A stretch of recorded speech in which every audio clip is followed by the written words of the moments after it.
This is another video on checking and adjusting the valve clearances on a KTM 390 Duke. KTM recommends to check and adjust valve clearances once in 15,000 kilometers, which most of the service centers don't do, and valve clearance adjustment is one of the most important aspects for an optimal performance in a motorcycle. And in this video, I'll be demonstrating the complete procedure of checking and adjusting the valve clearances on a KTM 390 engine. This can be performed with the engine on the bike as well, but there is very less room to work upon.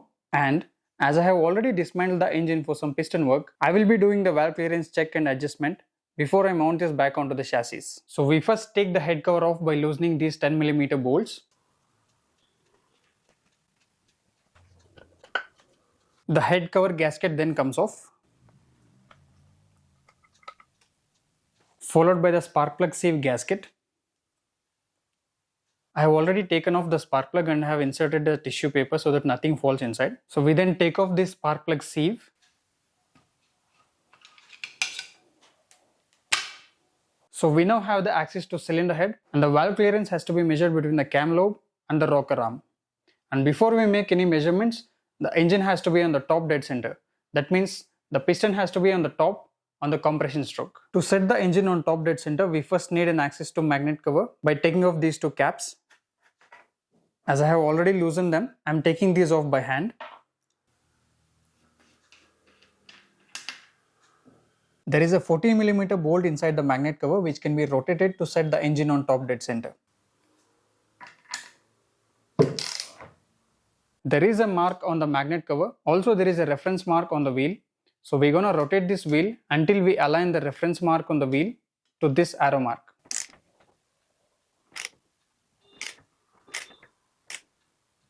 As we can see, there is a mark written as T on the wheel. Just after the T, there is a reference line on the wheel. That line has to be aligned with this arrow mark. So this is that line. So this line has to align with this arrow mark.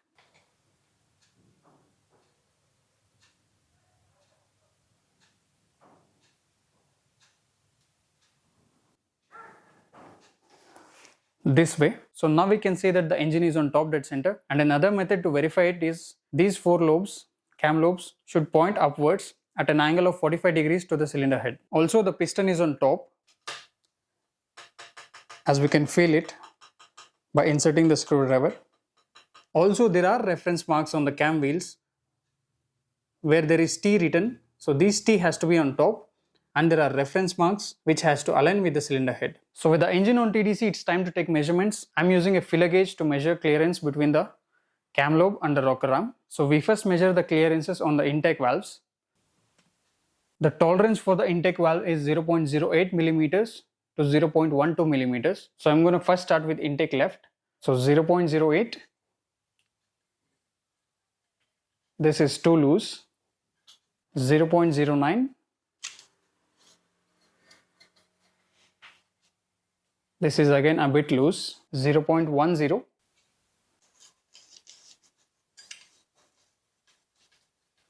It is loose. 0.11.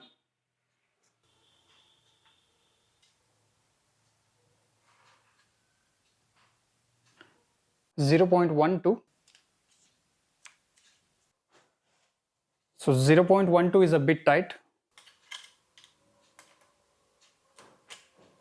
So 0.11 slides with minimal friction. So we're going to consider the clearance of intake left valve as 0.11 millimeters, and it is now time for intake right, starting with 0.08. 0.08 doesn't slide. 0.07 doesn't slide. 0.06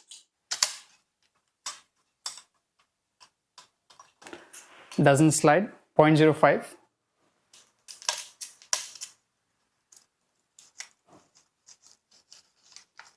doesn't slide, and 0.04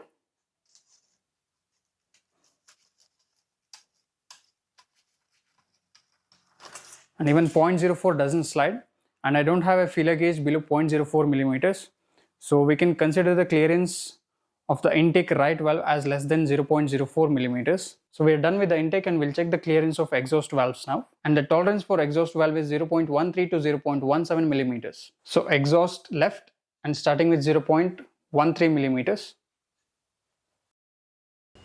0.13 slides. We'll try with 0.14.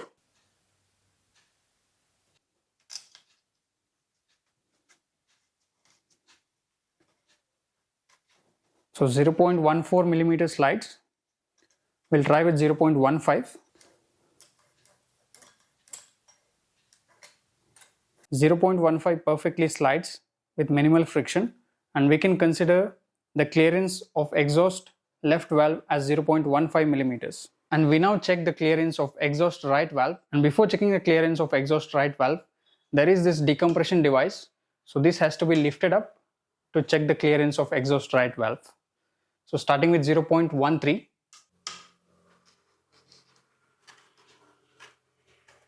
So 0.13 perfectly slides. We try with 0.14.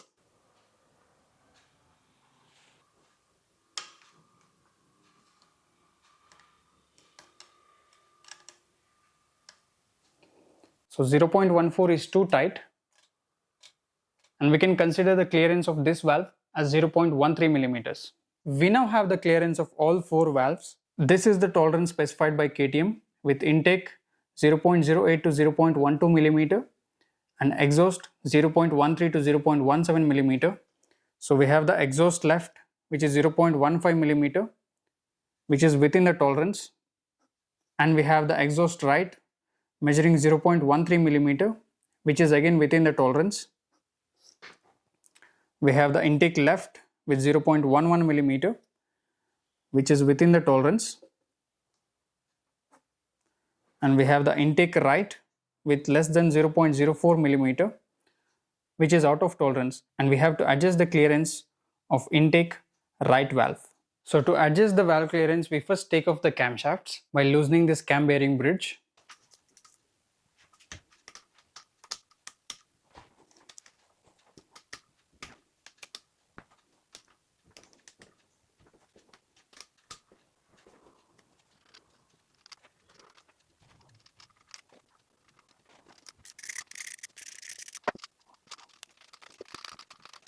With these 8 bolts loosened, the cam bearing bridge is lifted off.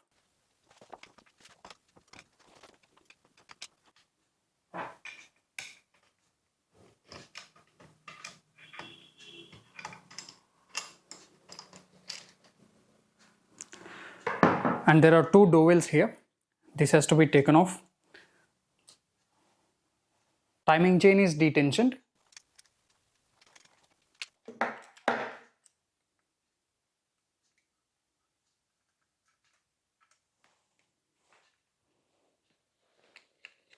Upon detensioning the timing chain, the camshafts can then be taken off.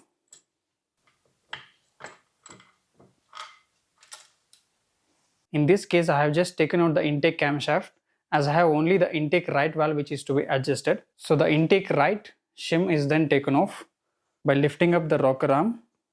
And before lifting off the shim, we just cover the spark plug hole with a tissue and the cam chain area with cloth,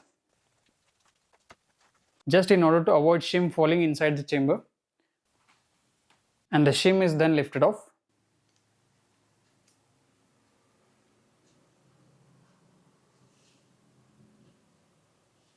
So this is the shim which is giving us wrong clearance.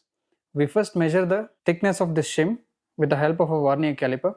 This shim is measuring 2.57 millimeters. So once the shim is measured, we now calculate the required shim size to match the clearance of 0.08 to 0.12 millimeter. So our shim size is 2.57 millimeters, with which there is clearance of less than 0.04 millimeters. And in order to increase the clearance between 0.08 to 0.12 millimeter, we will need to decrease the shim size. Increasing the shim size will lower the clearance, and decreasing the shim size will increase the clearance. So in this case, as the clearance has to be increased, the shim size is to be decreased. As we don't know the exact clearance in this case, which could be anywhere between 0 to 0.03 millimeter. So we have these 4 possibilities where our clearance could be 0 or 0.01 or 0.02 or 0.03. So with 2.57 millimeter shim, if our clearance is 0, we will have to decrease the shim size by 0.08 millimeter or 0.09 millimeter in order to attain this tolerance, which is 0.08 to 0.12. So 2.57 minus 0.08 will give us 2.49. And if there is clearance of 0.01, so 0.01 plus 2.57 is 2.58 minus 0.08 will give us 2.50. And if there is clearance of 0.02, so 0.02 plus 2.57 will give us 2.59. So 2.59 minus 0.08 will give us 2.51.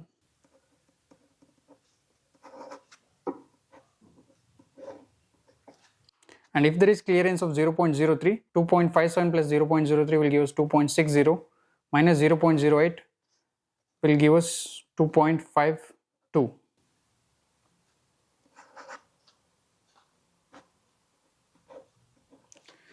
So with these four possible clearances, we will have to finalize between these four shims. As the shim size is available in the multiple of 0.02 millimeters, so we will not get a shim of 2.47, we will either get a shim of 2.48 or 2.50. And again, we don't have a shim of 2.51, it is either 2.50 or 2.52. And I have a shim of 2.50 millimeter, and I am now going to check its feasibility with respect to these four clearances. So with these four possible clearances, if I put a shim of 2.50 millimeter, these are the clearances I get. So if there is zero clearance, we get 0.07 millimeter of clearance. If there is 0.01 mm of clearance, we will get 0.08. And if there is 0.02 millimeter of clearance, we will get 0.09. And if there is 0.03 millimeter of clearance, we will get 0.10 with this shim size of 2.50 millimeters. So as these three clearances fall in this tolerance category of 0.08 to 0.12, I'm going to choose 2.50 millimeter shim to adjust the clearance.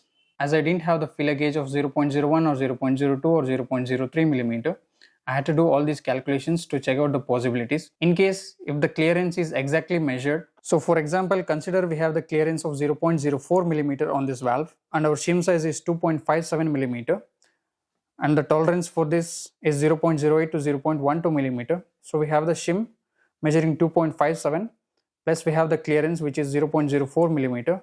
So this will give us 2.61. So in this value, if we minus our desired clearance, consider our clearance has to be 0.09 millimeter. So in order to attain 0.09 millimeter, we need to subtract this from 2.61, which will give us 2.52. This is the shim which we have to put in place of this to attain 0.09 millimeter of clearance.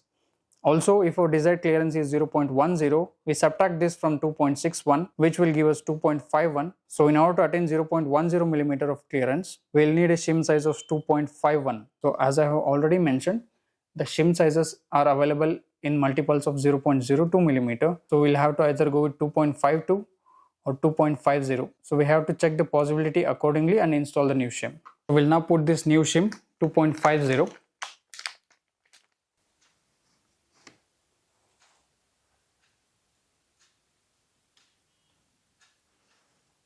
Rocker arm is then closed and the camshaft can then be installed, and before installing, the rocker arm and camshaft is lubed.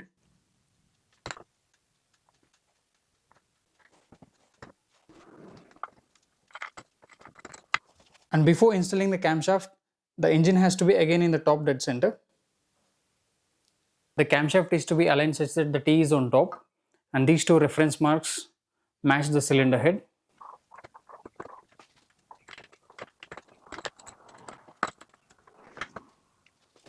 With the camshafts in place and aligned and the piston on TDC, cam bearing bridge is mounted. There are two dowels, one goes here and another goes here. And before fixing the cam bearing bridge, this entire surface has to be cleaned, and also these oil jets.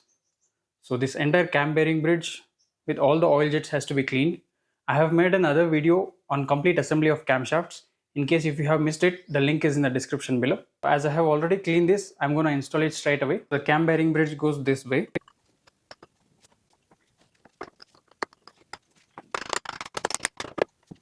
Followed by the bolts in the same order. These 8 bolts are then tightened at 11 Newton meters in crisscross pattern from inside to outside. With the cam bearing bridge fixed, timing chain is tensioned. As the tensioner is also worn out, I'm going to change the timing chain tensioner too. This is the new tensioner. The new tensioner goes in and is fastened at 12 Newton meters. Tensioner is then released. So with the timing chain tensioned, the camshafts are aligned and it is now time to recheck the valve clearances. Before checking the valve clearance, we'll give the engine a spin.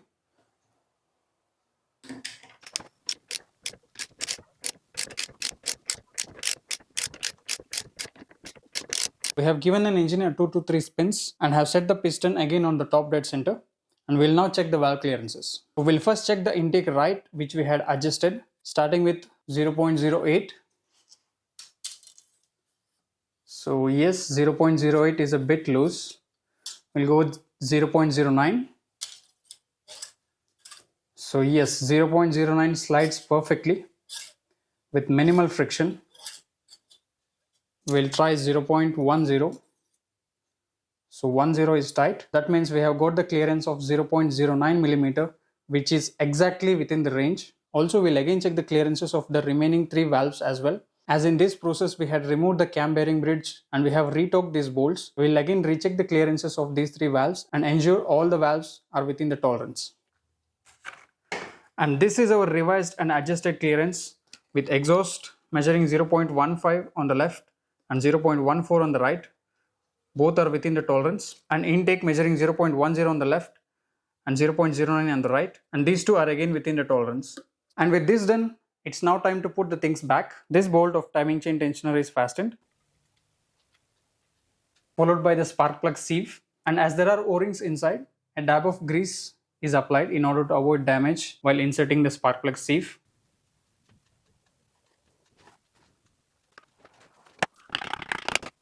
Magnet cover caps are then fixed. Finally, the head cover is installed with a new set of gasket. Installing the spark plug sieve gasket. Head cover gasket is then installed, and it is very important to note that in order to avoid oil leakages, the sealant has to be applied only at these 2 points and not to the entire surface.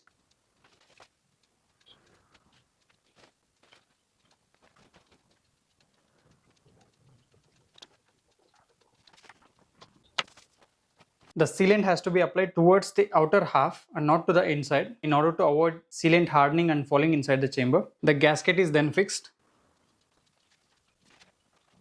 Excess sealant is wiped off. And the head cover is then installed. And these rubber washers are changed to the newer ones as these are updated. Previous ones are a bit soft. These are the harder ones which is available in the updated versions. Head cover is then installed, followed by these washers. These 4 bolts are then torqued at 12 Newton meters in crisscross pattern. And this completes the valve clearance check and adjustment of this engine. And this engine is now ready to go onto the motorcycle. Many thanks for watching. See you in the next video.